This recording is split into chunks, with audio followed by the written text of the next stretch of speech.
Hello student, good morning all of you. Class 12th के regarding math में हम क्या स्टार्ट किए थे, मैट्राइसिस। ठीक है, तो मैट्राइसिस में हमने क्या देखा था, इक्वालिटी ऑफ मैट्रिक्स। हमारा टॉपिक क्या था, इक्वालिटी ऑफ मैट्रिक्स। तो इक्वालिटी ऑफ मैट्रिक्स कब होल्ड करता है, मैट्राइसिस कब होल्ड करता है, उसके दो रीजन है कब होल्ड करता है। फर्स्ट कंडीशन है order must be same, order must be same,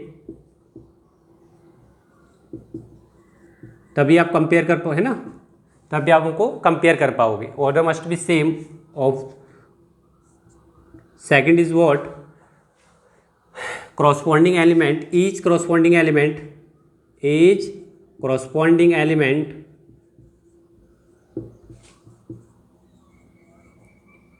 will be same। ठीक है, must be same, must be same। क्या कहना चाह रहा है, अगर हम दो कप, जैसे मैट्रिक्स है आपका, ए मैट्रिक्स है 1 2 3 4, ठीक है। सेकंड अगर मैट्रिक्स है ए इक्वल टू, ये मैट्रिक्स आपका दे रखा है ए बी 2 4, आपको कंपेयर करना है इनका, what is the value of a and b. तो आपको देखना है जो क्रॉसपॉन्डिंग एलिमेंट है, जो नोन क्वांटिटी है वो ऑलरेडी इक्वल है नहीं है। देखो 2 है यहाँ पे सेम पोजीशन में, 4 है। ठीक है, तो कंपेयर आप कर सकते हैं, ए इज व्हाट। ठीक है, तो आप क्या लिखेंगे, comparing the corresponding element, a is what 1 and b is what 3। I hope it is clear. तो ऑर्डर सेम होने चाहिए। देखो ऑर्डर, इसका ऑर्डर क्या है, इस मैट्रिक्स का 2x2 ऑर्डर का है। देखो रो कितने हैं, 1 and 2, horizontal line is called row and vertical line is called column. तो कितने रो है इसमें, 2 रो है और 2 कॉलम है, तो 2x2 ऑर्डर का। ये भी किस ऑर्डर का है, 2x2 ऑर्डर का। तो ये तो कंडीशन फुलफिल हो रही है, ये भी कंडीशन फुलफिल हो रही है। देखो जो गिवन क्वांटिटी 2 है और यहाँ पे सेम पोजीशन पे ये भी 4 है। ठीक है, तो ये इक्वालिटी ऑफ मैट्राइसिस होता है।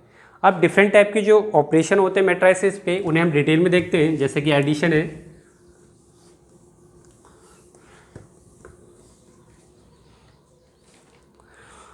तो हमारा टॉपिक है operation on matrices, operation on matrices.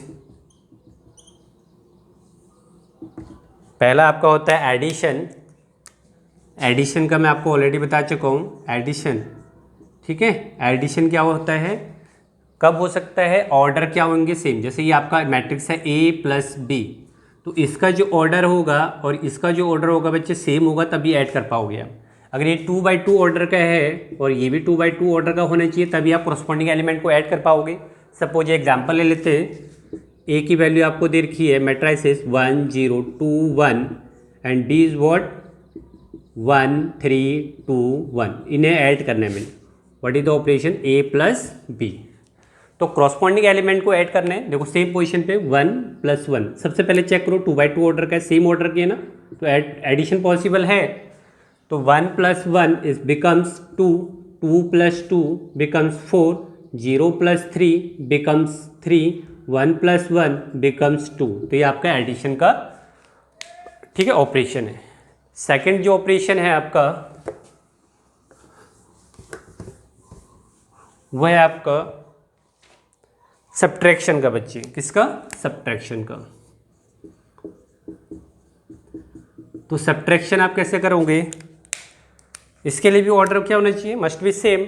Suppose एक मैट्रिक्स ले लेते हैं, 2x2 ऑर्डर के लेते हैं, क्योंकि 3 में कैलकुलेशन ज़्यादा हो जाएंगे फिर। तो 2 1 3 2 और बी आपको दे रखा है 1 2 3 2 दे रखा है बच्चे, इजंट इट। तो आपको सब्ट्रैक्शन का ऑपरेशन करना है, ए माइनस बी आपको फाइंड आउट करना है। तो आप क्या करोगे, ए प्लस माइनस बी ऐसे भी रिप्रेजेंट कर सकते हैं, है तो माइनस बी ना। ठीक है, तो ए की वैल्यू कितनी है बच्चे, 2 1 3 2 माइनस बी है ना। देखो यहाँ माइनस है ना, तो मैंने इस टाइप से लिख दिया कि प्लस की फॉर्म में लिख दिया। तो माइनस बी की माइनस से मल्टीप्लाई कर देनी, मतलब -1 -3 -2 एंड माइनस का 2।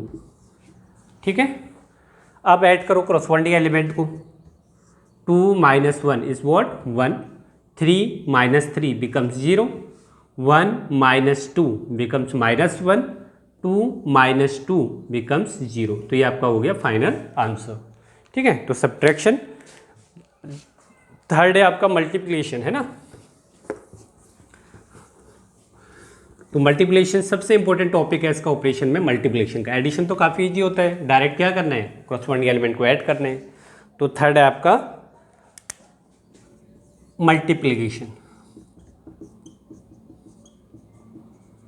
तो मल्टीप्लिकेशन में आपने क्या करना है, सबसे पहले आप चेक करो, जैसे मैं आपको कोई मैट्रिक्स दे दिया, किसका ऑर्डर है 2/3 का, ठीक है। एक दूसरा अगेन मैट्रिक्स है बी, इसका ऑर्डर है 3/2 ऑर्डर का। तो सबसे पहले आप चेक करोगे, देखो आप जब एडिशन कर रहे थे तो उस समय आपका प्रायोरिटी क्या था कि ऑर्डर मस्ट भी सेम होना चाहिए। यहाँ देखो मल्टीप्लिकेशन जब भी ऑपरेशन आप करोगे तो जो फर्स्ट वाले का जो ये वाला जो फर्स्ट डाटा है ये रो को रिप्रेजेंट करते हैं, कॉलम को रो और एक कॉलम। तो जो ये इसका फर्स्ट वाले का जो कॉलम है वो सेकंड वाले के रो की इक्वल होनी चाहिए, जो कि है, मतलब ये आपका मल्टीप्लिकेशन पॉसिबल है, ठीक है। फर्स्ट वाले मैट्रिक्स का कॉलम सेकंड वाले मैट्रिक्स के रो के इक्वल होना चाहिए, उस समय इसका मल्टीप्लिकेशन पॉसिबल है।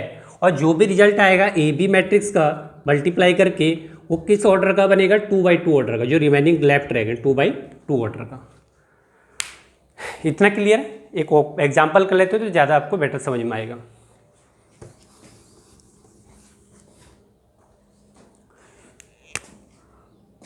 टू बाई थ्री ऑर्डर का ले लेते हैं, 3/2 ऑर्डर का ले लेते हैं, ठीक है।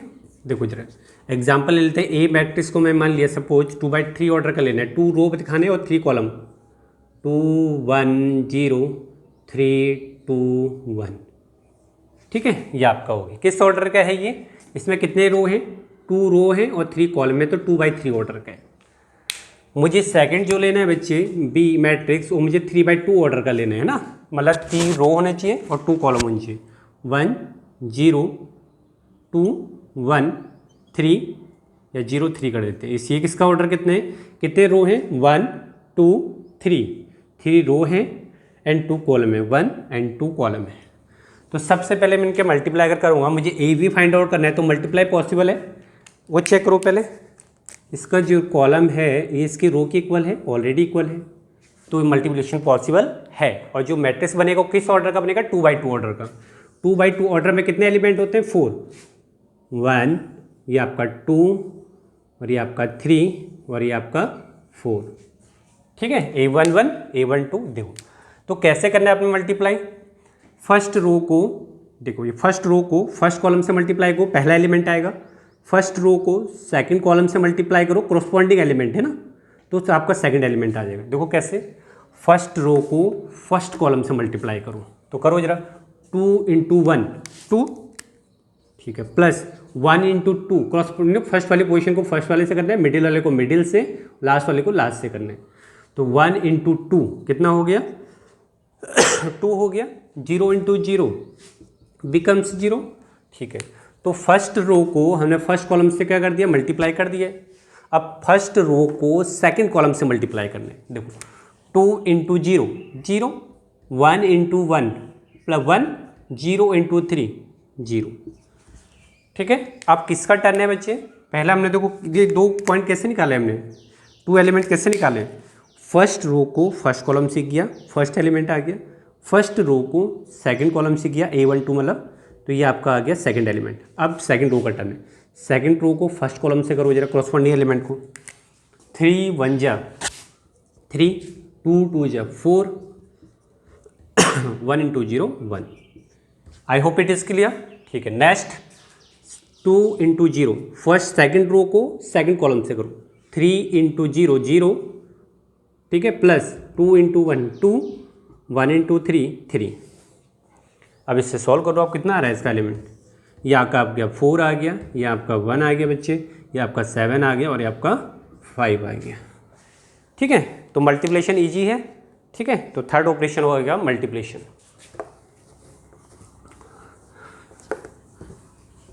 तो मल्टीप्लिकेशन में कन्फ्यूजन होता है काफ़ी बच्चों को, ठीक है। तो इसकी मल्टीप्लिकेशन की प्रैक्टिस करना, ठीक है। काफ़ी क्वेश्चन जो है मल्टीप्लिकेशन पे बेस्ड क्वेश्चन आते हैं मैट्रिसेस में। फोर्थ ऑपरेशन है, अगर मैं किसी स्केलर नंबर से मल्टीप्लाई कर दूं, ठीक है, मल्टीप्लाइड बाय स्केलर नंबर, ठीक है, स्केलर क्वांटिटी। देखो अगर कोई मैट्रिक्स है आपका, ए मैट्रिक्स है, अगर मैं उसे के से मल्टीप्लाई कर दूँ स्केलर क्वांटिटी से तो आपका के हो जाता है, तो सभी एलिमेंट आपके मल्टीप्लाई होते हैं। आप डिटरमिनेंट पढ़ोगे उसमें ऐसा नहीं होता है, ठीक है। देखो एक एग्जांपल लेते हैं, आपको ए की वैल्यू दे रखी है 1 2 3 4, ठीक है। मुझे 3a फाइंड आउट करना है, 3a फाइंड आउट करना है, तो 3 each element is multiplied by 3, ठीक है। सभी आपके 3 से मल्टीप्लाई हो जाएंगे। करो जरा, 3 1 जा 3, 3 2 3 जा 6, 3 3 जा 9, 4 3 जा 12, तो ईच एलिमेंट, ठीक है, शुड बी मल्टीप्लाइड बाई 3। तो ये आपका होता है scalar quantity. Scalar quantity matrix के ऑपरेशन में क्या होता है, किसी भी नंबर से आप मल्टीप्लाई करते हो तो ईच एलिमेंट आपके मल्टीप्लाइड होते हैं, जबकि आप इसका नेक्स्ट जो चैप्टर है डिटरमिनेंट, उसमें ऐसा नहीं होता है, ठीक है। जब पढ़ेंगे तो तब उसकी बात करेंगे।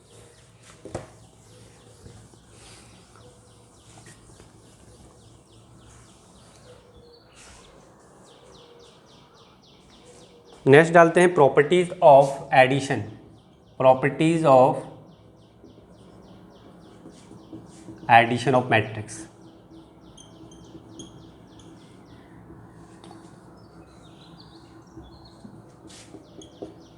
देखो फर्स्ट प्रॉपर्टी आपका क्या है, कॉम्यूटेटिव प्रॉपर्टी है ना। कॉम्यूटेटिव प्रॉपर्टी क्या होती है, कॉम्यूटेटिव प्रॉपर्टी या कॉम्यूटेटिव लॉ। कॉम्यूटेटिव मतलब आप उनका जो है ऑर्डर को चेंज कर दो। जैसे आपका 3 में ले लेता हूँ, है ना, जैसे एग्जांपल में अलजेब्रा वो ले लेता हूँ मैथ में, 1 + 2 + 3, या 1 + 2 करें या 2 + 1 करें, बोथ आर सेम ना, एक ही बात रहेगी। तो ऐसे ही आपका मैट्रिक्स में भी होता है, चाहे आप प्लस में ना इस ऑर्डर चेंज कर दो तब भी आपका इसका समीशन कितना होगा 3, और इसका भी समीशन कितना होगा 3 होगा, है ना। स्वैप कर दोगे तो कोई फ़र्क नहीं पड़ेगा। ऐसे मल्टीप्लाई में भी हो सकते हैं, 1 × 2 करो या 2 × 1 करो बच्चे, दोनों, है ना। तो आपका जो एडिशन है बच्चे, एडिशन है, और जो आपका मल्टीप्लिकेशन है वो दोनों क्या फॉलो करता है, मल्टीप्लिकेशन, ये दोनों आपको कॉम्यूटेटिव लॉ को फॉलो करता है। जबकि इन द अनदर हैंड 1, जब हम सब्ट्रैक्शन करें 1 - 2 या 2 - 1, तो ये आपस में इक्वल नहीं होते बच्चे, है ना। तो ये कॉम्यूटेटिव लॉ को फॉलो नहीं करता है, कॉम्यूटेटिव लॉ को फॉलो नहीं करते हैं। सेम वे डिवाइड भी, 1 / 2 या 2 / 1, ये भी सेम नहीं होते, तो ये भी कॉम्यूटेटिव लॉ को फॉलो नहीं करते हैं। तो फॉलो कौन करता है कॉम्यूटेटिव लॉ को, एडिशन एंड मल्टीप्लिकेशन, ठीक है। जैसे एग्जांपल है आपका, मैं a + b करूँ, ठीक है, या चाहे b + a करूँ बच्चे, ठीक है, या मल्टीप्लिकेशन में चाहे मैं ab करूँ या मैं चाहे ba करूँ, ठीक है। तो ये आपका कॉम्यूटेटिव लॉ को फॉलो करता है बच्चे।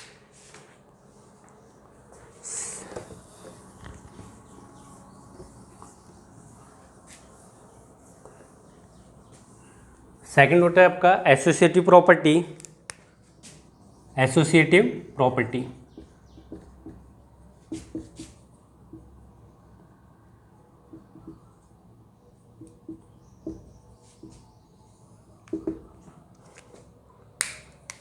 सपोज जैसे आपका ये आपका नंबर है 1 + 2 + 3, और ये आपका है 1 + 2 + 3। अब मैंने क्या किया ना, पहले मैंने इन दोनों को सॉल्व किया, ठीक है, तब जाके उसमें 3 ऐड किया। इस बार मैंने 2 + 3 को ऐड कंबाइन किया, उसमें 1 ऐड किया, तो सेम रहेगा बच्चे। यहाँ से भी आप देखोगे तो 6 ही आएगा बच्चे, ठीक है। मैंने क्या करा, ब्रैकेट को मैंने चेंज कर दिया है। पहले स्टार्टिंग के 2 लिए, फिर सॉल्व किया बोर्ड मास के अकॉर्डिंग, देन मैंने लास्ट के 2 लिए, तो बोर्ड मास के अकॉर्डिंग मैंने सॉल्व किया, तो दोनों का जो रिजल्ट होगा बच्चे 6 रहेगा। इसका मीन्स जो आपका एडिशन प्रॉपर्टी है वो एसोसिएटिव लॉ को फॉलो करता है बच्चे, और एसोसिएटिव लॉ को क्या करता है, फॉलो करता है, ठीक है। तो ये आपके 2 मेन टॉपिक होते हैं। तीसरा देखते हैं, एक होता है बच्चे एडिटिव इनवर्स, है ना। वो होता है क्या है भाई, उससे देख लेते हैं, है ना, इससे रिलेटेड तो है नहीं उसमें ज़्यादा कुछ, लेकिन आपको पता होना चाहिए। एक होता है एडिटिव आइडेंटिटी। एडिटिव आइडेंटिटी होता क्या है ये आपको पता होना चाहिए। जैसे सपोज मैं एग्जांपल लेता हूँ 5, इसमें मैं क्या ऐड करूँ कि आपको वही मिल जाए, मिरर इमेज मिल जाए, उसी की इमेज मिल जाए, तो 0 ऐड करूँगा बच्चे, है ना। तो 0 को ही हम क्या बोलते हैं, एडिटिव आइडेंटिटी। क्या बोलते हैं 0 को ही, एडिटिव आइडेंटिटी, जिससे किससे रिप्रेजेंट करेंगे, I से। अगर सपोज अगर मुझे मैं 5 में क्या ऐड करूँ कि मुझे एडिटिव आइडेंटिटी मिल जाए, क्या मिल जाए, एडिटिव आइडेंटिटी, तो उसी को करूँगा। देखो मुझे यहाँ 0 चाहिए, तो -5 ही करूँगा ना यहाँ पे, तो इसी को हम क्या बोलते हैं, एडिटिव इन्वर्स या इन्वर्स एडिटिव इन्वर्स या इन्वर्स एडिटिव। एडिटिव इन्वर्स क्यों बोला? क्योंकि देखो ये जो ऑपरेशन हो रहा है एडिशन का हो रहा है और ये आपका इन्वर्स हो गया बच्चे, तो दो में कन्फ्यूजन नहीं होनी चाहिए। होती है एडिटिव आइडेंटिटी। एडिटिव आइडेंटिटी क्या होती है? आपको सेम इमेज मिल जाए बच्चे, तो जीरो हो गया आपकी एडिटिव आइडेंटिटी। ठीक है, ऐसी अगर मुझे ना एडिटिव इन्वर्स क्या होता है, मुझे एडिटिव आइडेंटिटी चाहिए है ना, ऑपरेशन जो है एडिशन का है तो इसे बोलेंगे एडिटिव आइडेंटिटी, मतलब जीरो। इसे आप किससे रिप्रेजेंट करते हैं? जीरो से। तो मुझे 5 में ऐसा क्या करूं कि मुझे जीरो मिल जाए, तो -5, इसी -5 को हम बोलते हैं एडिटिव इन्वर्स। ठीक है, आई होप इट इज़ क्लियर। एक क्वेश्चन ले लेते हैं।